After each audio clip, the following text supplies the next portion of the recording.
Well, good evening, everybody, and welcome to another session from the Wise Asylum to business. Boom. Now, moving assets to the Vatican Bank, what it means. Now, you're all aware of what's just happened? Are you not? Right. So this is what I've pulled together. Several countries within the United Nations are preparing a motion to indict Bergoglio. So this is the Jesuit chap with the mushroom hat on, and other Vatican officials after the Pope's admission of genocide carried out with Canadian residential schools for Indigenous children. The admission was announced on the 30th of July 2022 before Bergoglio left Canada to avoid protests. Now, what does that mean? Well, basically, under the terms of the International Criminal Court, or ICC, should it be known that genocide has occurred by any means, then those responsible, either as individuals or as officers of the institution or corporation, must be prosecuted and punished. So, the Jesuit, what did he do? He admitted to genocide. That means the entire Vatican system is now open to criminal indictments. Alright? But there's more. Another act that can be brought against the perpetrator is to seize all assets under the avails of crime statutes. Do you get that? Right? What's he just done? Pulled all the assets into the Vatican Bank. Why? Well, this goes back to deals made with China. Okay? Because the Jesuits were well into China a very, very, very long time ago, and they were very well respected. So this is the Jesuits before they were thrown out and then taken over by the Prussians. Alright? The Hanseatic League.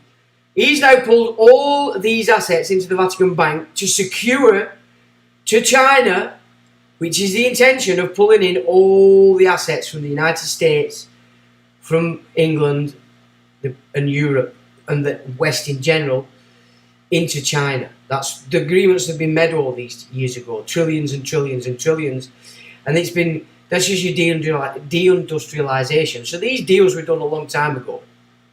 These are two just faces of an agenda that's been going on for a very long time.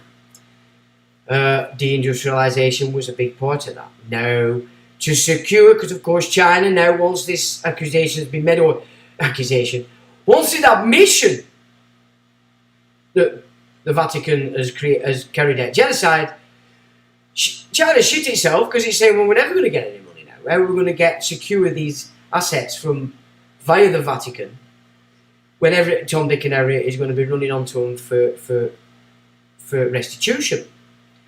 That's why Bergoglio has pulled all these assets into the Vatican Bank, which includes, you've got to get a grip of this, person, your birth certificates, your children, everybody, pulled in the Vatican Bank, ready to be put into the hands of that exceptionally strange-looking fella on the left. He says, on July the 23rd, 2022, the Pope signed a deal with the corporation China, which brought to the fore how the Vatican Bank is the underwriter for China's economy. The Vatican Bank is the underwriter for the entire adventure that is the corporation China and its economy. Yeah? After the admission of genocide by the Pope, both deals were now in jeopardy.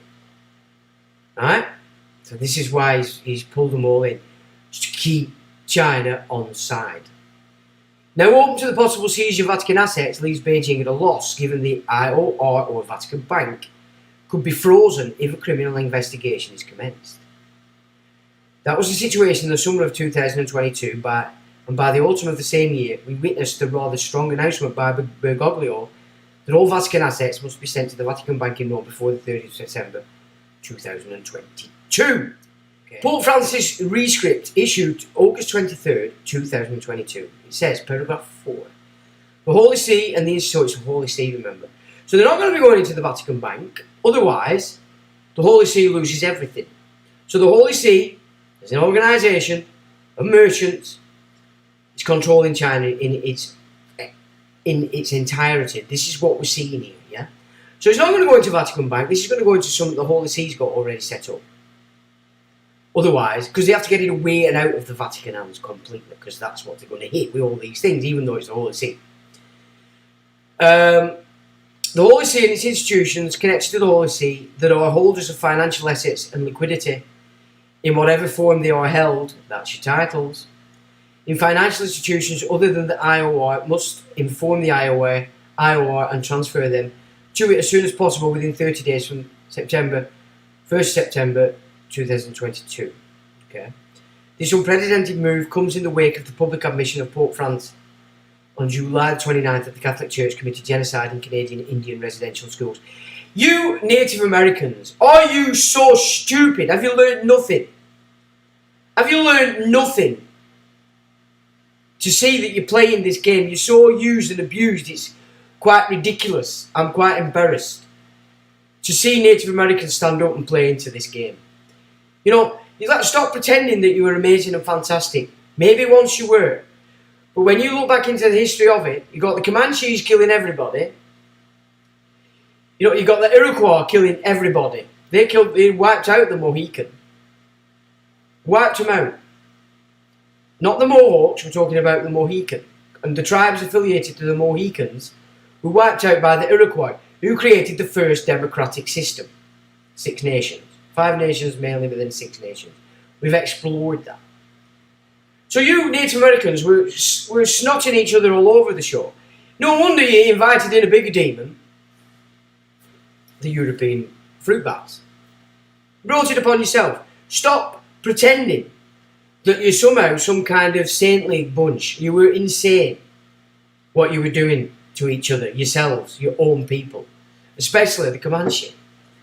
You know, this idea of people swooning on this fantasy, it has to stop. It's not to say you don't take on board what they, like us, we can quote art back and say, oh, it must have been lovely for a time at some point when everybody were moral and thought. Same for you guys, but that's not where you were ending up when in came these psychos, the bigger demons from the west, the east. You've got to see it that way. Now, the tax exemption. Oh, wait a minute. This unprecedented move comes in the wake of public admission. Canadian Indian residential schools. The Pope made the admission following the nullification of Catholic Church tax exempt status by the City Council of Iqaluit. Nunavut. Similar nullification actions by other municipalities in Canada and other countries are in the works. Now, I'm not disagreeing with this, but the way it's being done is a play, and you're obviously a bit too stupid to see what you're doing. This tax exemption cancellation movement has been accompanied by the seizure of Catholic churches by Indigenous elders in Canada and the issuing of legal expropriation and banishment orders against the church in Canada, America, Ireland, Britain, France, Holland, Italy, Australia and New Zealand. Can you see? Our entire systems of these nations that have been mentioned hold our titles, hold our assets, hold the land. The Noahide system has to do it in this way so it can gain control of Canada, America, Ireland, Britain, France, Holland, Italy, Australia, New Zealand. In addition, a formal motion to expel the Holy See and the Vatican from the United Nations will be presented before the UN General Assembly when it is reconvened on September the 13th in New York City. Yeah? How to remove the power of your nations. This is what's going on, folks. So if you're a Protestant and you still can't see, you still hate Catholics, and you're a Catholic and you still hate Protestants, you're retarded. You're retarded because you believe in nonsense. Okay, you've never spent an hour looking for fact. According to a UN delegate, our own genocide convention prohibits a self-admitted genocidal actor like the Vatican. Look, Bergoglio is not a pope. He's a Jesuit. He's a Jesuit operating for the Prussians. Alright, so that's your Napoleons, your Hitler, and all them freaks that were annihilating the populations in Europe from the time of the Crusades on. Teutonic Knights, Templar Knights, Knights Hospitallers, yeah, Knights of St. John and St. Yeah, all these Puritan-based, moving on to Schofield note-believing is shifting everything that was Christendom into this no-hide system. Our own genocide conventions prove itself admitted genocide actually like the Vatican, and so it's not the Vatican. It doesn't represent the Vatican. It's the Holy See, the actors for the Prussian system. So just because Bergoglio has said it, we should be looking where it Jesuits. Okay, let's get rid of Jesuits. Let's get rid of Templars, of Freemasons. Yeah, let's get rid of them, because they are the purveyors of this genocide, of this paedophilia, all this crap that's been thrust into our seats of power for many centuries, because our priests, our vicars were up to scratch. They'll blame you, of course. So the flock went bad. No, the flocks were carrying out what they got in the churches for Sunday. So it serves on them for believing, of course, but that's the way it goes. Obviously, Rome is doing a preemptive safeguard measure to protect its assets in case anyone tries to put a lien on them for reparations and damages. How does this affect England? Now, this is the important bit, and why I keep popping on about how it is important it is you start to see what the hell's happening in this little period they've got. Now, how does this affect England? So listen carefully. Scotland has her own constitution based in Roman law. England has the oldest constitution, and it is the foundation of freedom found in the world. During the English Civil War, because I still class all religions as part of the world, not the earth. During the English Civil War, both James I and his son Charles did battle with the Puritan mindset and lost the crown to the aristocratic parliament of landowning Babylons. The following act was thrust upon the realm by the Puritan elect.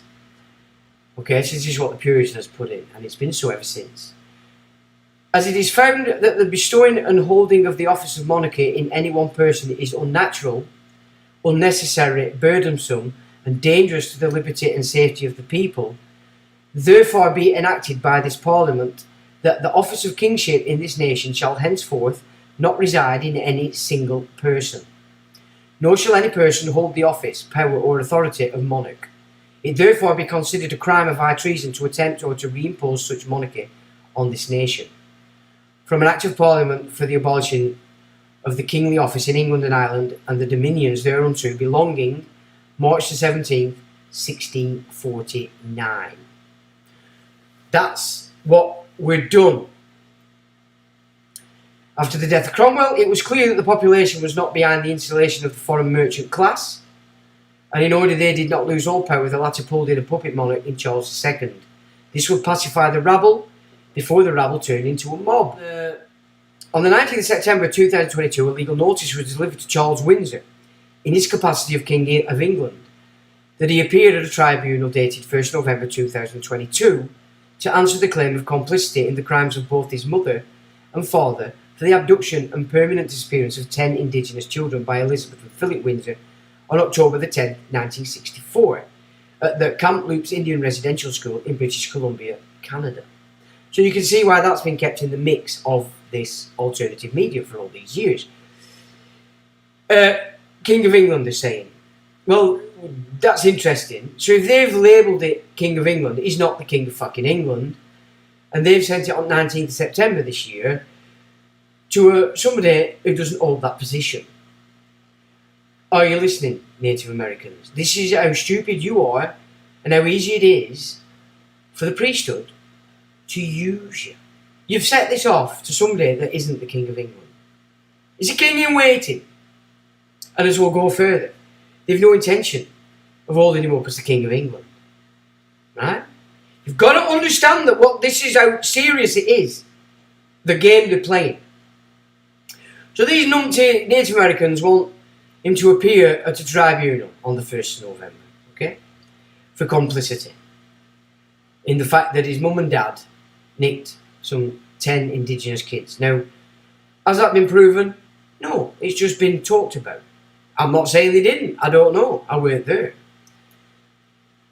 First point of note. So this is me now, of course.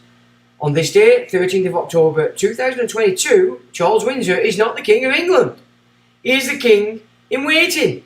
Thus the claim is null and void as pertaining to Charles. You silly, silly Native Americans. Should there be no issue with the current protocols of succession, Charles is to take the coronation oath on 23rd of May 2023. So you've scuppered it for yourselves, guys. You've given the game away because there is no King of England presently. Alright? Second point of note. The English realm does not belong to the monarch. All assets beholden to England are the property of the people of England. You silly, silly Native Americans. Yeah. Charles, the monarch, whoever it is, doesn't own shit on England. It belongs to the realm. The realm belongs to me and anybody else that wants to claim it. So I have issue with you Native Americans doing this and say, get your hands off my stuff, pal. Or you're worse than what it is you cry about as victims forever and amen that we did to you. Well, when you look in the history of it, the Native Americans were on side with the English. They weren't on side with the British when they came in, but the English, you worked with them. Okay, apart from the Iroquois, they were a bit psychotic. They were more in tune with the Dutch, who were giving them lots and lots of weapons.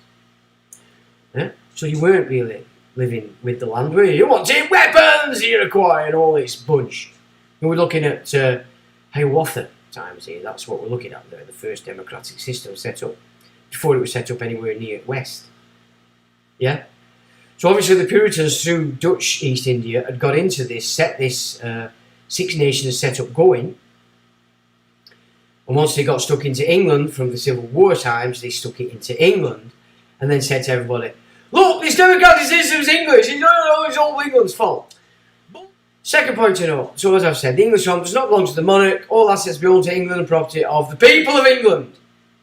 But, because of what the Jesuit Pope has just done,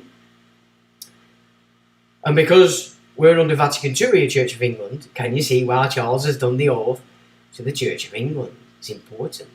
Because they know you're thick enough. If you do get into scam a little bit, you'll go, oh yeah, but he's saying Church of England, there's no oath. Church of England isn't England. It's a church on England. England is me. And anybody else that wants to claim to be England. That's what I say. Okay. So there you go. You can't have it. You can't have it because it's not his, it's mine. And I didn't genocide anybody. I haven't nicked any children. I haven't abused them. I haven't tortured them.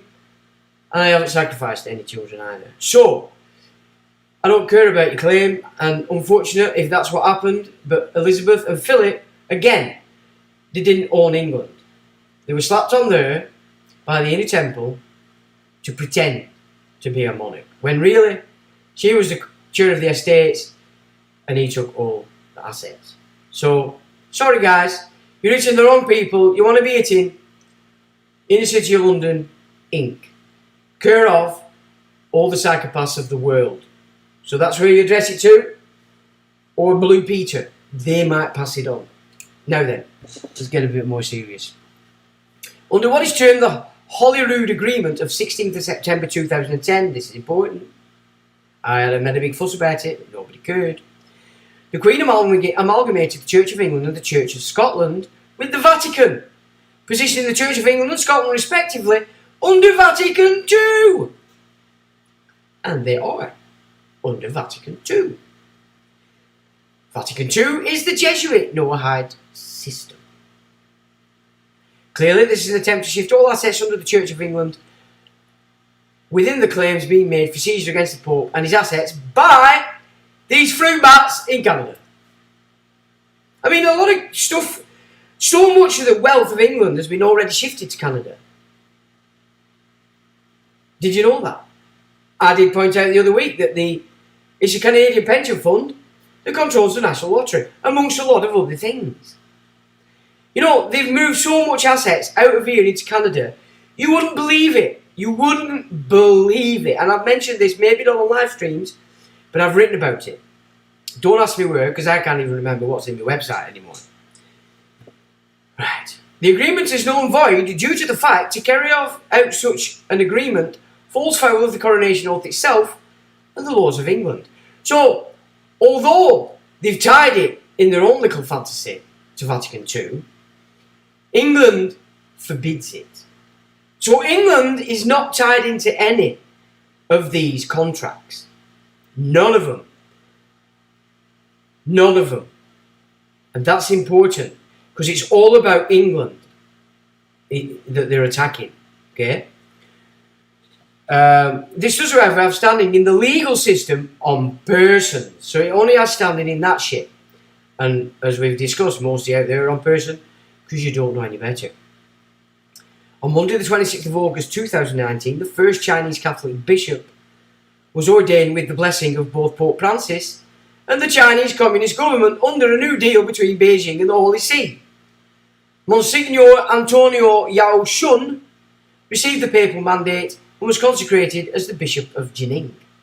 According to Vatican spokesperson Matteo Bruni, China has around 12 million Catholics who are split between the Chinese Patriotic Association, CPCA, and an underground church loyal to the Vatican itself. The Chinese Politburo from this agreement can appoint the bishops to Rome. And it's coming out now that police departments in America are actually controlled directly from China. Covering all these misrepresented and unlawful actions is the job of the Constitution Unit. Now, I've made a mistake here, so I won't read it, but I've put somebody as heading it that isn't, but it's important. This person is important further down. So the Constitution Unit that was set up here about 12 years ago, 10 years ago, which I wrote copiously about, but nobody gives a shit. Nobody. So the Constitution Unit has been set up way back in order they can fudge everything. Fudge the Coronation Oath, fudge the Bill of Rights, fudge all the realm of England. So ignore that there. I'm going to have just noticed I'm going to have to take that out because that's false. So I will take that out.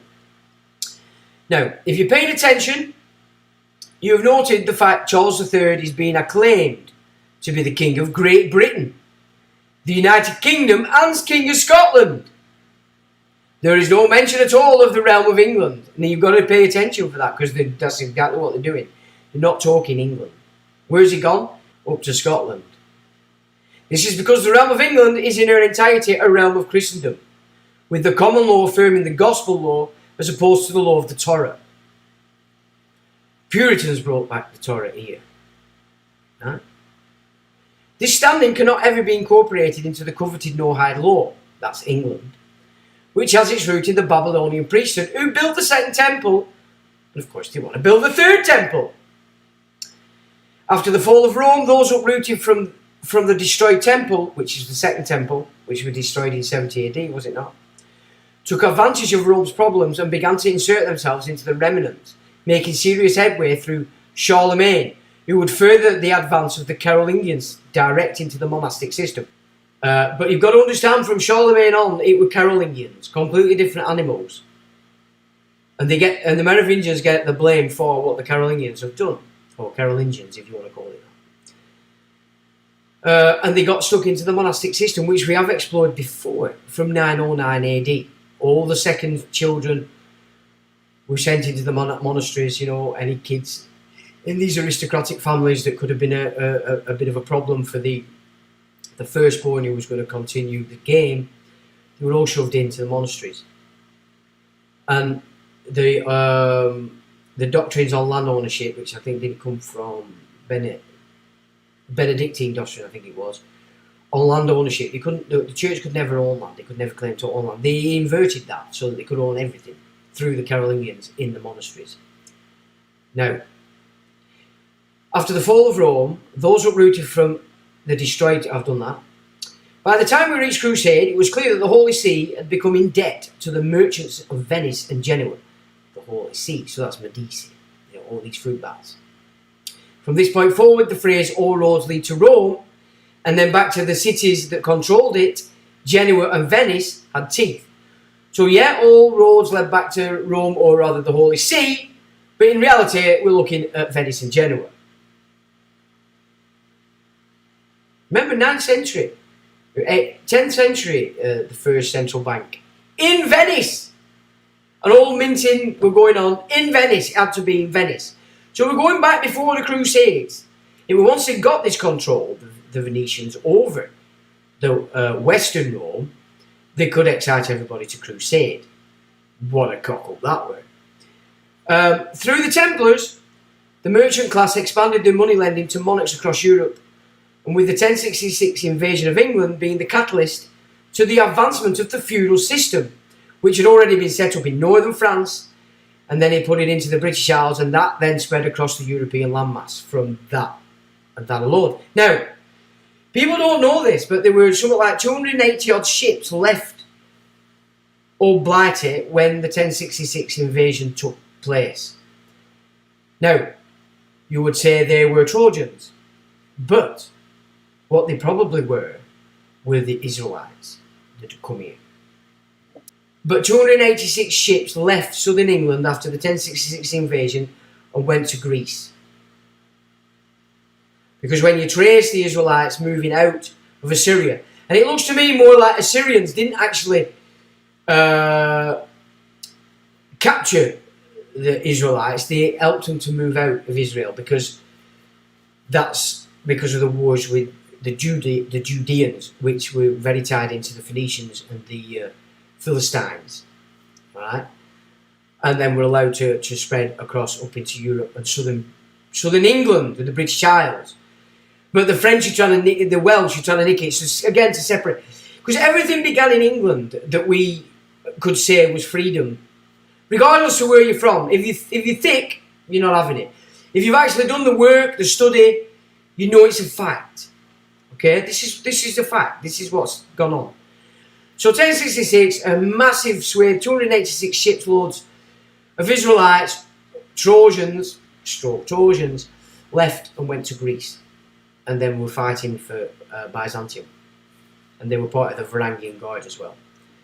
So whatever came in, the Normans that came in 1066 they despised the Israelites. It's why they annihilated Gaul. Again, Gaul, we're talking Israelites, the 10 tribes. Not 12, they never were 12. Judeans were never a part of the Israelite system. So we got, contrary to popular belief, Henry VIII did not break from Rome at all. He was given a new ecclesiastical jurisdiction under the title Defender of the Faith from the Pope. He also received one of the Pope's crowns, triple tiara. A second of these crowns was taken from Spain and given to the purported Protestant king James IV of Scotland and James I of England. That should be 6th, actually, so I've got that wrong way around, my apologies. On the union of crowns, England and Scotland, and the creation of the British crown, okay?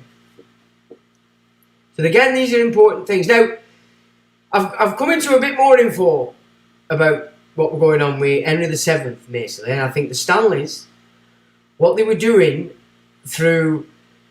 You see, you've got to remember, Henry VII's oldest son, who was going to be king, was called Arthur. Henry VII was big into the Arthurian legends, which was the Israelite system. Yeah, or the beginnings of Christendom, the Gospels, because they all kicked off here. He preached it all over the Middle East, he preached it in India, but he ultimately came back to where it started, which were here. So what I've seen is potentially that Henry VII was in fact a part of the old Israelite true Britain's kings of Britain, but the Stanleys, obviously, they had the capacity to give him the crown. If it had gone and worked correctly, it would have been Arthur that would have been the king, and then Arthur would have been returned to England. However, you look at Henry VIII of his early childhood images, and the guy were nearly black. You know, Henry VII, gingers. Goes back, same with Edwards, you can go back with that, where you can see it and you get John of Gaunt. Really dark-skinned people. Completely opposite to the other children that were full-on gingers. Right? Same thing happened with Henry VIII. So in my opinion, what's potentially happened here is that the Stanleys played a major role, bigger than we thought, in by killing Arthur, Henry's firstborn, Henry VII, we got Henry VIII, a complete dick stain, that were not worthy to be any king at all, And then through him, the Pope gave him another jurisdiction, ecclesiastical jurisdiction, defender of the faith, to create the empire that never went back to the Holy See, because England did it, Gov. Right? So that's another bit of data I picked up this week that needs to be put into the mix. The important factor to this information is the fact the British Crown cannot subsume the English Crown. Did you hear that? So even though they amalgamated Scotland and England, the Scottish Crown still stands. The English Crown still stands because they are a distinct office, each and of themselves, and a lot older than this pish. So I'll read that again. The important factor to this information is the fact the British Crown cannot subsume the English Crown because it's an office distinct from the office of monarch, formed during and as a result of Edward II's reign, c. 1310. Right? I've told you, they've screwed over the Edwards deliberately. Because if you, by understanding the Edwards, we get to see that these guys were more in tune with the Israelite, true kings of England. And you could probably say Scotland, but definitely of Ireland. Because when the Israelites came to England, you could say the base, the actual power base, was set up in Ireland. Southern Ireland. History. The papal crowns relate to specific papal bulls. The gunpowder plot was, if not a false flag operation, a very controlled operation, during the period in which the power of the merchants of the City of London was increasing exponentially. We have the Petition of Right, which was another civil war really, and a king losing his head. Successful Anglo-Dutch War, the Restoration. A dissolute crypto-Catholic King Charles II followed by and then followed again by an overt one, James II. Alright? So they've screwed it. After Civil War, game over for England. And game over for Scotland as well. Because of what they were doing, and they centred it in Scotland first. Because of the Bruce. Expanded under David I. During the trial of Charles I, we learned. The trial opened on the afternoon of 20th of January 1649, with further sessions on the 22nd and 23rd. With quiet dignity, the king exasperated the commissioners by refusing to answer the charges against him. He did not recognise the jurisdiction of the High Court and challenged the basis on which the purged House of Commons, because he purged them, because it was full of Puritans or Whigs, could claim to represent the people of England. Because they didn't. They were from Holland. They represented the Prussians, the Hanseatic League.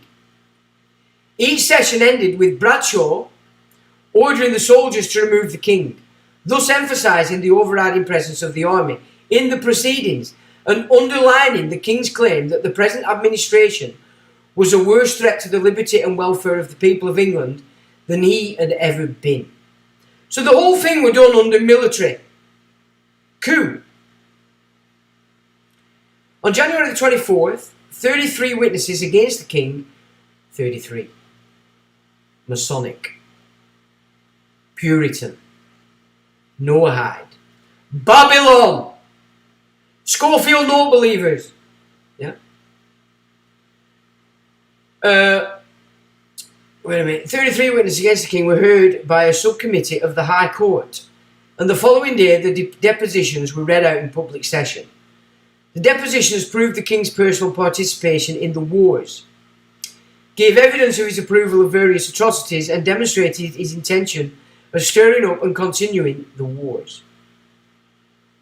On 26th of January, the commissioners drafted the sentence condemning Charles Stuart as a tyrant, traitor, murderer, and public enemy to the Commonwealth of England. The Commonwealth was set up by Cromwell, a Puritan Commonwealth. So if you were a traitor to the Commonwealth of England, it wasn't England itself, was it? God's sake. These Sunday schools have got a lot to answer for. And these RE teachers who we all got blagged with. The final session of the trial was held on the 27th of January. Bradshaw's 40-minute address to the prisoner asserted that even a king was subject to the law and that the law proceeded from Parliament. What utter shit! The law proceeded from the realm not Parliament, which were a rump Parliament, full of Puritans, Dutch, moneylenders, Phoenicians, Babylonians. Furthermore, Charles Stuart had broken the sacred reciprocal bond between king and subject by making war on his own people. Did he? Did he make war on his own people? No. He made war against the moneylenders. By making war on his own people, he had forfeited his right to their allegiance. Declaring Charles guilty of the charges against him, Bradshaw ordered the sentence of death to be read out. To his great dismay, Charles was not allowed to speak and was abruptly led away from the court to await his execution. Now, I don't know whether they were executed or not, to be quite honest. Anyway, we'll not get into that. The death of a king clearly marked the point at which the constitutional monarch became subverted by the barony of the merchant class again. Now, Magna Carta came at a time when it had to do. Remember, they were nicking everybody's estates by having you put it into trust for an event of hoity-toity into crusade. You know what I'm saying? Henry II was a complete lunatic, made worse by his absolute insane wife, Eleanor of Aquitaine. You know, Richard were a queer, John were a complete fruit bat, and anyway, never mind. So, the merchant class again. With the assent of Mary and her consort William of Orange, history represents what we can be seen as a move back to the sanctity and sovereignty of the English realm, and an attempt to remove England from the yoke of Rome, which was carried out by the Scottish aristocrats. This would again be scuppered under the Act of Union. So whatever William and Mary tried to do, and they did, got scuppered when they created the Act of Union, under a totally demoralised Queen Anne. So Queen Anne were up to scratch, to be honest. You know, you can see that when you can see that Mary knew what crack were with Sarah Churchill, killing 19 of her kids and operating for the Dutch, because the first to succumb to the Dutch offer was the Churchill family. They were the ones that brought in everything that Cromwell did. It was them. Cavendishes, Churchill, yeah, this is who they are. And they're massive in America. They have more power in America than they do over in Europe. They're running the Duchy of Lancaster on behalf of who now? I want that. As I said to Ivan, I want that Duchy of Lancaster. But also, Ivan, I also want Northumbria. I want the entire north of Birmingham. I don't give a shit about the south. We might blow it up, but we're going to build a wall. Anyway. So where are we at? From the yoke of Rome, which was carried out by the Scottish aristocrats. This would again be scuppered under the Act of Union, under a totally demoralised Queen Anne. So she was well out of her game. If she'd have listened to her sister, she might have had a chance. A measure ensued by the sinister works of Sir Churchill. Some would argue that the Glorious Revolution was the invocation of Article 61 of Magna Carta of 1215. In any event, the Bill of Rights 1688 and the Scots equivalent and the other constitutional acts mentioned in the Royal Law, which is a book, and of course the Bank of England Act of 1694, which essentially moved the money power from Amsterdam following William of Orange's death. James I's second daughter Anne became Queen. England still has a Lord High Treasurer, Charles Talbot.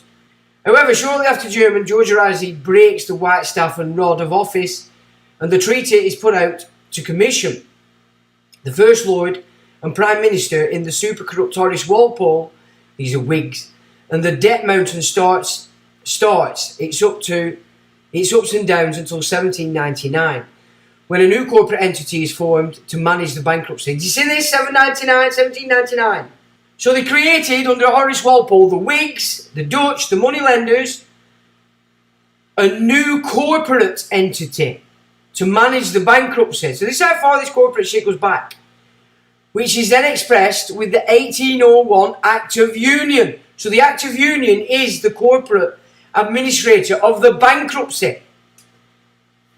So 1933 is just reaffirming what was set out in the Act of Union. So Graham Moore was right. The Act of Union has to be knocked off, because that's what's tying this shindig they're doing now to the rights of the Scottish aristocracy, who were no such thing. Not Scottish at all, from the blood. David I pulled them all in from Belgium and Holland, all right, and whatever else were playing in the game from the Hanseatic League in the heart of the Germanic principalities. Now, so I'll just give that again. So in 1799, when a new corporate entity was formed to manage the bankruptcy, which is then expressed with the 1801 Act of Union, which George III refused to sign. So even George III knew what crack were. But of course, by this time, the monarchs had nothing because of the edict set up by the Rump Parliament. In 1812, Spencer Perceval is assassinated. He was disliked as he held both office of Prime Minister and office of Chancellor and wanted to pay off the debt, hence high taxes at the time. So when I did get a Prime Minister, Spencer Perceval, who were going to do right by England and Scotland, and George III, he was snotted. So we can see bankruptcy and debt followed the commissioning of the Bank of England, with corporate bodies formed to administer the bankruptcy in 1799. This is how smart they've been. The corporate bodies that they set up are completely and utterly administered out of the crown, the Temple Crown. The Templars! The Knights Hospitaller, the Knights of St. John and Jerusalem, all these shagasses that you hold up as some kind of Protestant massive, nothing of the sort. What has been usurped? The Act of Settlement. An act for the further limitation of the Crown and better securing the rights and liberties of the subject. Well, we're not subjects, are we? We're citizens. Provided always, and it is hereby enacted, that all and every person and persons who shall or may take or inherit the said crown by virtue of the limitation of this present act, and is or shall be reconciled to or shall hold communion with the See or Church of Rome, or shall profess the Popish religion, shall be subject to these incapacities, as in such case or cases, or by the said recited act provided, enacted and established, and that every king and queen of this realm who shall come to and succeed in the imperial crown of this kingdom by virtue of this act shall have the coronation oath administered to him, her, them respective coronations according to the Act of Parliament made in the first year of the reign of His Majesty and the said late Queen Mary, intituled, an act for establishing the coronation oath, and shall make, subscribe, and repeat the declaration of the act first above recited, mentioned, or referred to in a manner and form thereby prescribed. So this is what they're usurping with this bankrupt corporate body. The Act of Union as well. And after the said limitation shall take effect, as aforesaid, no person born out of the kingdoms of England, Scotland, or Ireland, or the dominions thereunto belonging, although he be made a denizen, except such as are born of English parents, shall be capable to the Privy Council, or a member of either the House of Parliament, or to enjoy any office or place of trust, either civil or military, or to have any grants and lands, tenements or herediments from the Crown to himself, or to any others on trust for him. Can you see why the Rothschilds were birthing their own little shindigs here? Yeah, you see? Lord Levy. You want to have a look at him, because that's Tony Blair's bum chum, and he was the one that was handling him in order to get their own in the House of Lords to scupper the 28 bishops who constantly and consistently opposed all the shit coming through the Commons. Central banking power. In 1913, the Temple Crown gained full control of the United States currency with the installation of the Federal Reserve. Great Britain first came off the gold standard in 1914, only to return to it in 1925, finally coming off in September 1931. So can you see now they're using the throne of Great Britain, all this. This is where they get the obfuscations and get you all blagged. It's the throne of Scotland and the throne of England. The Welsh don't have anything. You know, they use the Welsh. The Welsh are so stupid for playing up this division. As are anybody Scottish that wants independence. You're too stupid to play in this game, folks. You need to get savvy and start learning a bit of, educate yourself to reality. Because this is all about breaking up the British Isles as an entity. Switzerland was one of the last to leave in 1935. However, internationally, the Bretton Woods agreements maintained a link with gold until Nixon in 1972, with the introduction of the petrodollar and the massive inflation that followed. The BRICS group is trying to remove the petrodollar, ultimately with the intention and next move to destroy the dollar as the global reserve currency. And as I mentioned the other week, the petrodollar isn't the dollar as the reserve currency, it's a separate thing. The Royal Law, a book that people should be reading and comprehending, notwithstanding all the immigration, the common law of England is still Christian and was still directly accessible until 1972. Right? So 1972, when they took us off English common law and put us into this UK legislation, which is bankruptcy doctrine. In 1897, the King's Fund was formed. Now this is interesting, the King's Fund. So 1897, the King's Fund was formed, and with the installation of the Brown-Blair Labour government in 1997, the fund celebrated its centenary. So as this fund celebrated centenary, they put in Brown and Blair. New Labour was a New Deal. Yeah, so 33, the Yanks got one, 1933, Germany got one. Hitler, Roosevelt. So this New Deal idea is totally Prussian. So in 1997, as they got in Brown and Blair, this King's Fund was celebrating its centenary. And New Labour was a New Deal against a backdrop of change.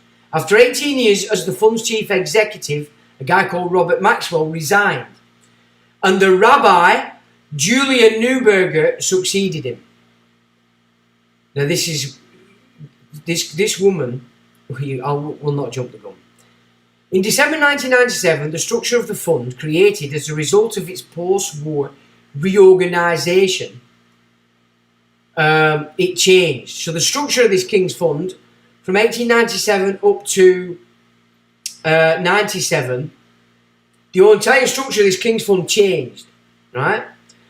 The staff training colleges that had been in place since the early 1950s were replaced by a new corporate structure that could respond to the changing world of charitable governance and new demands in healthcare. Right? So whatever the King's Fund was, from 1997 on, it changed under the auspices of a very odd and peculiar rabbi, Julian Neuberger. Right? Or Neuberger. And it were all centred around the staff training colleges. We know all our colleges used to train our staff, didn't they, for our civil system. Do you remember that? When they were trained correctly? Well, this is what was changed under Blair and Brown. Remembering Blair was in charge, and he's the uber, dark, satanic communist, who, we looked at the other week, said, when he went to G7, which is NATO, last year, that through this vaccine they're going to decide who lives and who dies. Right? Now, look, this King's Fund turns into all of a sudden, it's all about healthcare. Traditionally, the fund had been involved in developing London's hospitals, but this period saw it expand its influence, so from 97, remember, in areas such as care for older people and the capital's mental health services.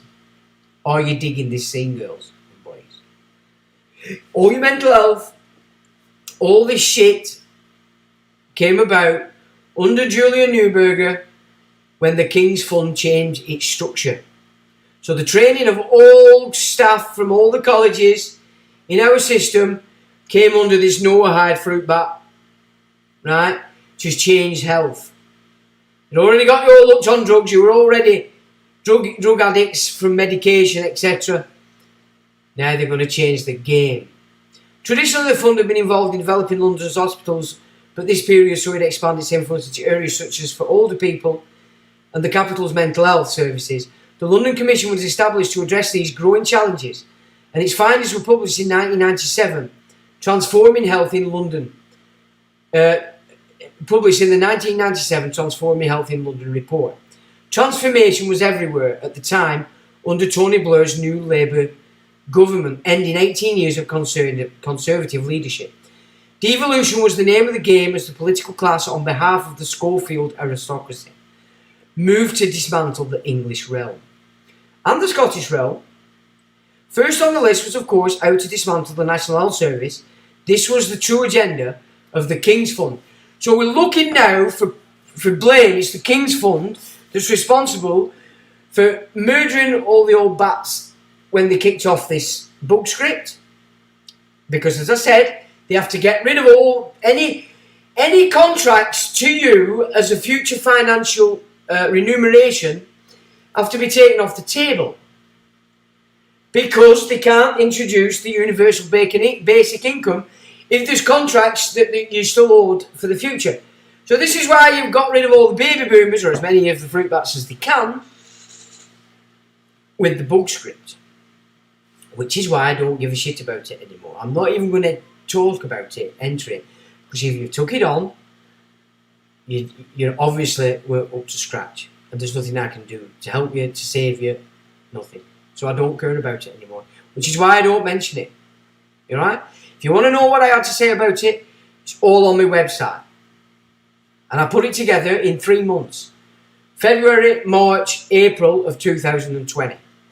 With the exception of the graphene, there was nothing else that came to bear after what I put together that I hadn't already covered. And this is why I don't cover it anymore. Now then, so that's the King's Fund that's doing all this under Julia Neuberger. A proper fruit bat. This woman, evil I would say. Take note of the name Julia Neuberger, the rabbi that took charge of the King's Fund, which included health and mental health. This character has been the master from within the Tavistock Institute, that quaint old benevolent operation moving to control your mind. Okay, she comes out of Tavistock. Julia Neuberger is a baroness and was the first female rabbi to have her own synagogue. In a report from the Jewish News back in 2019, Julia is a health leader and chairs the University College London's Hospital NHS Foundation Trust. She is also described as an author. The report goes on to say Baroness Neuberger was once an attendee of one of Cynthia Payne's fantasy sex parties. So she's a debauched fruitcake. Okay, so obviously I've put in new links up here on this report, which is on the website, published today.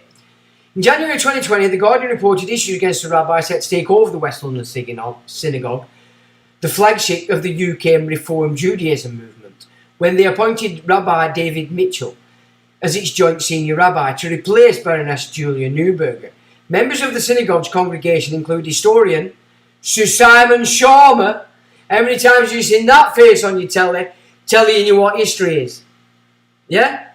And the actor Maureen Lipman. So these two fruit bats supported this fruit bats synagogue, who's been taken over by this guy David Mitchell. And all hell broke loose when it comes to this Mitchell fella, because he's a complete fruit bat. Another one.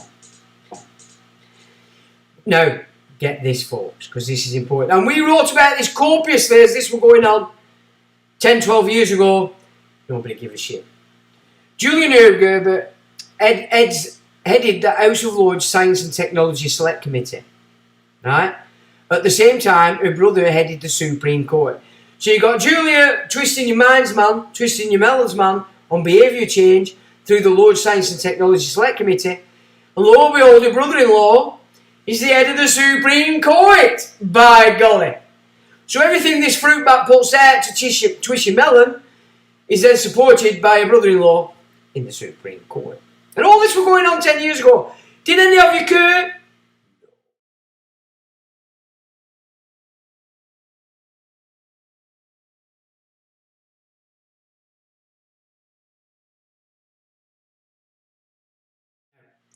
So Julia Neuberger headed the House of Lords Science and Technology Committee at the same time that her brother headed the Supreme Court, the latter enforcing the former. From this select committee, the aim was to create Public Health England. Do you know what that is now? You didn't back then, did you? But you do now. In order they could change the behaviour of the population to accept the fake science that was built up through the Epstein blackmail networks. So all this pseudoscience had been accrued through Epstein being the only funder of Harvard and MIT projects, were pulled in through Public Health England and then thrust all over you and told you had to bend over, get in your kennel and check this shit. And you did. This was achieved in the creation of a post holding power over 2 departments of government. So what they did with this Public Health England, right, and if you notice, you know this is NHS Trust, so it's nothing to do with the Department of Health and Social Security as well. It's DWP, another corporate body. So they've moved you off state into corporate, and they then pulled together 2 departments of our state. Wait a minute, I've got lost. One was the Department of Social Health and Social Security, and the other was education. So all these academy systems that the paedophile ring run through the likes of ORC, yeah, we're all pulled in together in this little body called Public Health England, and then they shat it out all over you. So through the King's Fund being taken over by this fruit bat, Sharma working for it, Maureen Lipman too, they created the Public Health England to take over the Department of Health and the Department of Education, and launched all these. Well, they'd already launched the academy agenda. Can you see how they've done this? This is what. So when I said to you, get kids out at schools, this is why. This achieved the creation of a post holding power over 2 departments of government, the DWP, and the Department of Education. The post was named the Chief Social Scientist. So paedophile rings, this is Savile, this is Epstein, and the science, through Public Health England and Julia Neuberger, enforced by David Neuberger, were thrown all over you, through the DWP and the Department of Education. This is why you're getting knocked off benefits and they're giving it to these immigrants. You digging what I'm saying? Because they have to get rid of all balances owing to you to bring in this universal basic income. Yeah? So if you're a baby boomer, you're running around thinking you're Captain Mannering, they're only using you for a bit because you're going to be owed a pension. You have to go. Right. Brexit sophistry. Keep in mind that another Neuberger, David, entered the Supreme Court during the behaviour change agenda being launched by the Temple Crown through Julia Neuberger. We can see the success in word wizardry playing out when Boris the Blonde Bombshell moved to leave Europe without any form of agreement. 25th of September 2019. Today the Supreme Court of the United Kingdom admirably discharged its role as one of the 3 arms of the democratic government responsible for checking the power of another. Okay? So they discharged this role. It held that the advice given to the Queen by Prime Minister Boris Johnson to prorogue, suspend the UK Parliament for a period of 5 weeks in the lead up to the date which the UK is due to exit the European Union, namely 31st of October 2009, was unlawful. Note the term of unlawful, because when they use the term unlawful, they're talking about these statutes for this corporate system, and you're blind because you don't know the difference. So let me give you that again. When Boris got elected to get us the fuck out of Europe, this bunch of shitheads through the Supreme Court and under the behaviour change garbage stopped him because he wanted to suspend Parliament for 5 weeks in order to get it done. Do you remember? This gives the impression that the Supreme Court is operating according to English common law that makes up the English constitutional realm. It doesn't. It's talking about bankruptcy garbage coming out of central banking under administrating our bankruptcy. But they use the term unlawful because they know you think.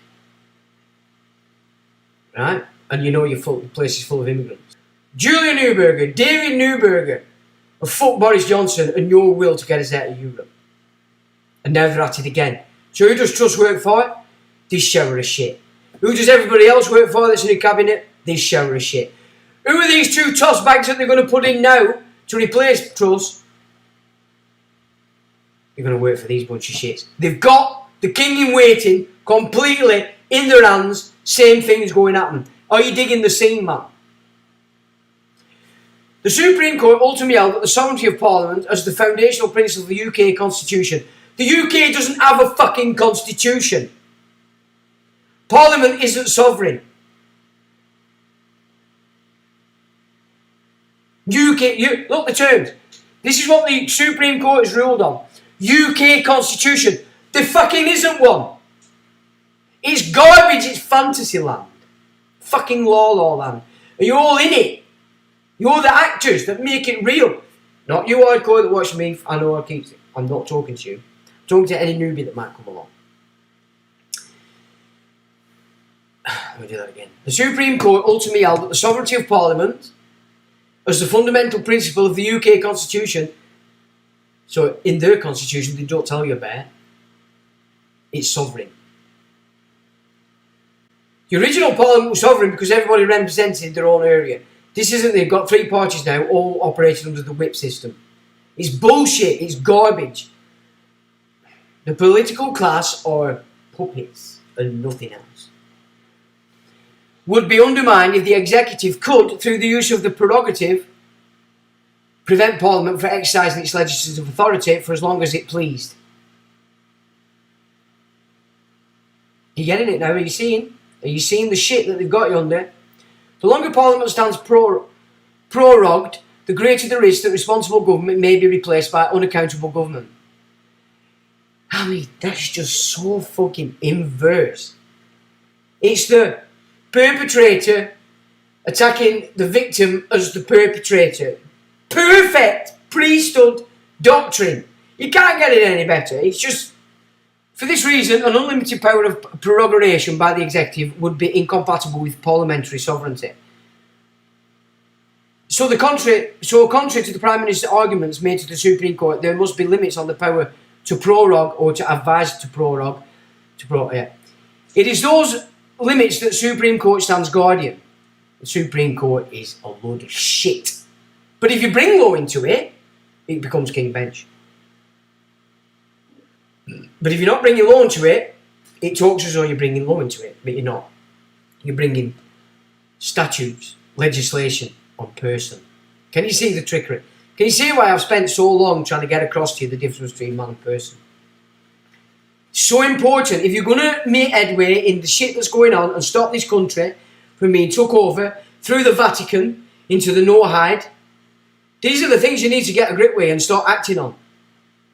Otherwise, you're just going to doof.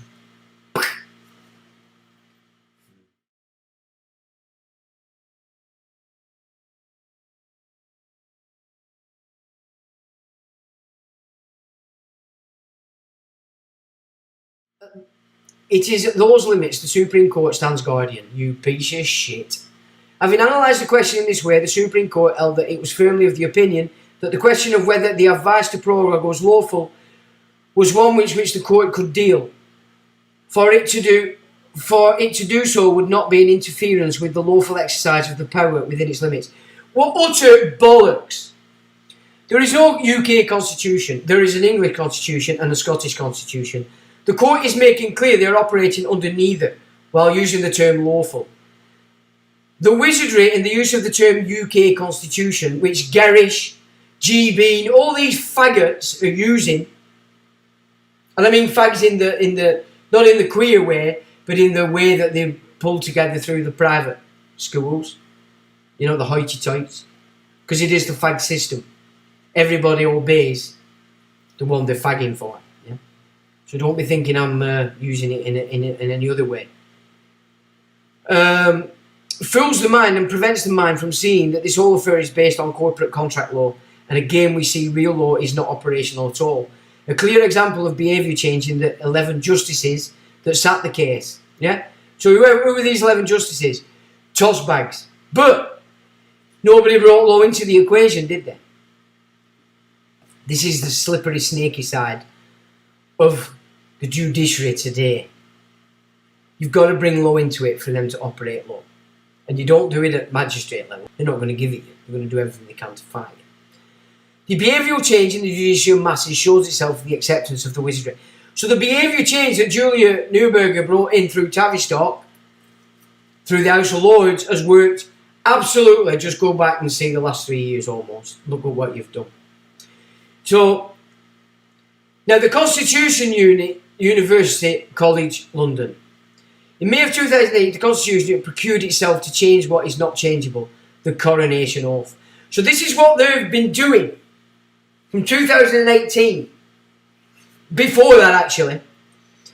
Now this is where we're going to end this, because this is what we need to know and see, that this is the game that's playing out now between big ears, a king in waiting, and this is the constitutional changes they're moving to. And one. So it says, in May of 2018, the Constitution Unit procured itself to change what is not changeable. The coronation oath. It's not changeable. Chapter 4. This is their shit. Oh, I haven't put a link up to this. I'll have to put a link up to this. Oh, yeah. No, I haven't. I'll put a link up. I've missed it. Chapter 4. Ideal reformulation. The unit considered the following.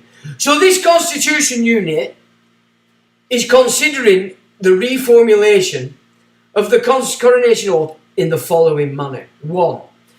No change to the actual wording of the oaths, but adding some prefatory text to explain the history and to put the oaths in a modern context. Minimal change to the oaths just to take account of legislative and social changes since 1953. So that's to incorporate all these immigrants, another religion, Vatican II, and Noahide. Which might be possible without legislation under the doctrine of implied repeal, generally interpreted. Yeah, are you digging this? This is sophistry in its entirety. Medium change, maintaining but toning down the religious exclusivity of the oaths. Are you digging that, people? Can you see that? Protestants, you're not. If you're not getting this, Catholic or not, if you're not getting this, you're digging the same, man. Maximum change, removing all references to Protestantism and the Church of England, and giving each oath a new purpose suited to its context. Note, Church of England only, not Scotland. Because the entire game here is to get rid completely of England. And put this puppet big-eared penis, ascend him to a throne of UK or whatever, but no England involved in it at all. None. Not a bit. And that works in sync with what the Noahides are trying to do in order to completely and utterly destroy England and the United States of America.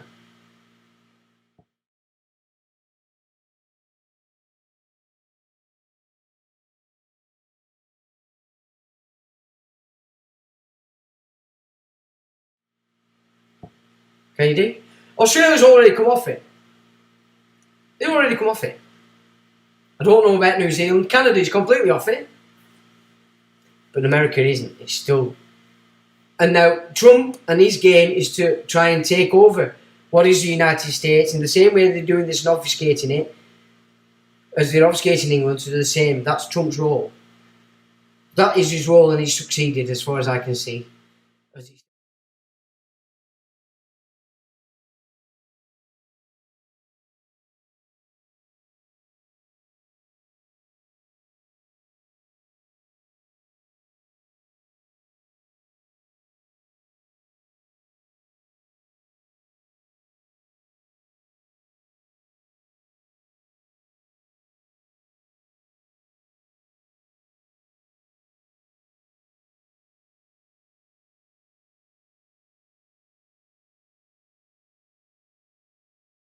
See, as it stands, and there's a note under there to further express the Holyrood Oath and pull in the Church of England and Church of Scotland under Vatican II. So, ladies and gentlemen, what say you to that diatribe? What say you? Indeed, I can't believe it. This is what they're doing. This is exactly what they've achieved. But it's so important we have this window of opportunity now between now and 23rd of May to ensure this game doesn't pull through. Or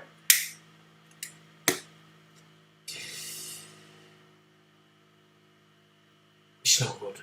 It's not good. And I'm not going to discuss what I want to say right now because it could besmirch this important data.